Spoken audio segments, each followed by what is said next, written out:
So before the video even starts, I just want to give a shout out to Sensei, because I recently checked him out, like actually this morning, while I'm making this video. I just want to give a huge shout out to him because his thumbnails, like his style and his videos are so good. And he actually did a video with Vocal Pineapple, which a lot of you may know, which is basically him doing his review of the My Villain Academia arc, which is a really good arc, which is why I wanted to bring My Hero content to this channel, because I haven't really been covering that many variety of like manga like that. I think I've only covered like Yu Yu Hakusho, One Piece, and Jujutsu, which I want to do more. So leave your suggestions for other manga that I should cover that are ongoing, because if you wanted me to do a character analysis video, you can also leave that in the comments too, like I did with Toguro. I'll also have that linked in the description if you want to check out the Toguro video I did. But yeah, shout out to Sensei. Make sure you check out his content. You know, if you do, tell him that I sent you and whatnot. But let's get right into the video, because we're talking about My Hero Academia chapter 297, which I don't think he's gonna see this for good reason, because spoilers and everything though. So this chapter was amazing. Let's just get to start. This chapter, Horikoshi, you're doing your thing. This chapter was amazing. We open up with this huge shot of Tartarus. Like we actually get to see like what Tartarus in its entirety looks like, and you know, it's a conversation going on between these two like guards or whatnot, which one whose name I can't pronounce, but he looks like a ram, like he got like the horns and everything like that. Check out Plot Armor, they did a video on this too, and they know how to actually say the names because I'm incompetent. But yeah, and everything has gone to shit, because All For One's here, still in Shigaraki's body, might I add you, because Shigaraki still hasn't arisen or woken up yet, or took control back over his body yet. So All For One's still in the driver's seat, and he's just wreaking havoc. The guard whose name I cannot pronounce to save my life, his brother's dead. He's calling a code red lockdown, and they're basically trying to, like, you know, get everything back on track and, you know, salvage the situation, because this is terrible. Also, forgive me, because in the making of this video, iOS is really like have a problem with like PNGs and everything, so it's difficult for me to get the little pop outs, you know, without the white background. So forgive me for right now. I'm gonna try to figure that out later. But just bear with me for this one right here, at least until I try to figure it out. I'm still struggling to figure all of this out right now, so just bear with me with this review and everything. But yeah, let's move on.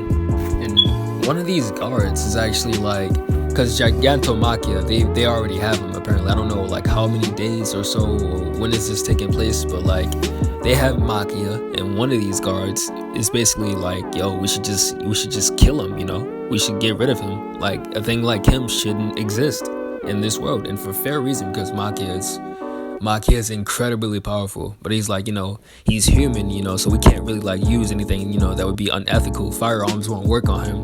And this guard is basically, the way that he's thinking is like, you know, they're scum, you know, all of the villains, including all of the villains in Tartarus, in this guy's mind, in Tartarus, all of the villains, including Machia, deserve to die for the things that they've done. And you can understand why they would feel that way, but at the end of the day, if you kill the villains, that's kind of proving that point that there's nothing that heroes won't do for their so-called justice, which is, from a moral standpoint, it's hard to say who's right and wrong in a situation. In their shoes, me personally, it's a story, so I really don't have any perspective on who's right and wrong, but you know, it's just interesting to think that, wow, at least, well, these people really think like that, and it's understandable why they would think like that. Regardless, we panned over to the shot of some familiar faces, and one whose face we really don't know. I have no clue who the hell this female is. Maybe she's somebody from My Hero Academia Vigilantes, because, you know, Kurogiri turned out to be Shirakumo, so this could be a Vigilantes character, so you should read Vigilantes. I'm telling you, it's a really good story.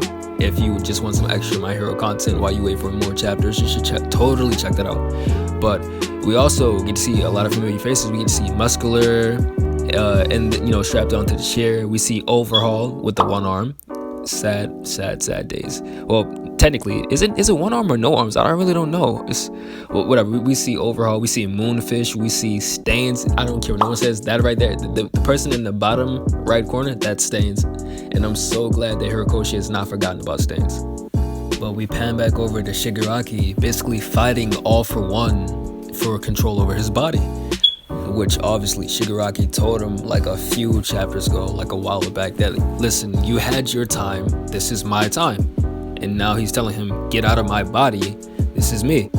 And All For One's like, listen, you need to rest. Your regeneration is slowly starting to come back. And then Shigaraki is like, I need to rest. If I need to rest so badly, if you're so worried about me, then why are you here right now? Give me my body back. You're not fooling me. And he's like, look, you asked for this power. You came to me. Or, well, he didn't come to Shigaraki, but you asked for the power to take revenge on the society that rejected you. This is what I'm giving you. And Shigaraki's like, I understand that, but this is not what I wanted. I do not want to be a chess piece on your board. And he's like, don't get it misunderstood though. You're not just a chess piece. You're not the pawn. You are the most important piece of them all. You're my future king. Now, you can easily debate that. What he means is that, he's gonna like pass that down to Shigaraki, like pass everything that he's gonna do down to Shigaraki. But I don't think that All For One's gonna like stop ruling. Like All For One, like he may say that he wants Shigaraki to rule, but like what in my eyes, what I believe is that he's still like the king is still a piece on the board. Like Shigaraki is still a chess piece to All For One. It's just he's more important than just a disposable piece. So he's gonna continue to use Shigaraki all he wants, and it's actually sad to see that Shigaraki, this really might be the last time we hear from Shigaraki for a while, at least until he gets his body back. And that might be an entire arc in and of itself. The League of Villains, the ones that actually care about Shigaraki, trying to get his body back while Dabi just does Dabi things. I'm gonna just fast forward to like a couple parts because this is a lot of information to take in. He uses Shigaraki's decay quirk to destroy like the power lines and everything, to destroy the power and everything, so that he can start freeing the villains so far. And I'm pretty sure him freeing the villains is only to act as a distraction while he gets his real body back. And basically Muscular and a werewolf guy and Moonfish are like slaughtering the guards right now. Then we pan over to this girl whose name we do not know at the moment, and she goes to free Overhaul. So I wonder why she went that. Maybe she has some connection with Overhaul or something. I don't know. Actually interesting because I remember Hirokoshi saying that Overhaul's quirk was repurposed, so I wonder if we're going to see that. Also, I don't know if Overhaul's going insane or something, but the first thing he says is father, so maybe Overhaul has lost it. I don't know. I hope not. Overhaul is one of my favorite villains despite the whole losing to Deku. But then again, Deku did get help, so that's a topic for another day too.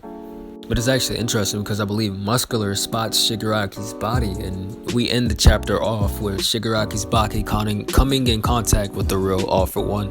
So with that being said, make sure to like, comment, and subscribe if you enjoy content like this. Please be sure to share it with other people so that way I can get my videos out there.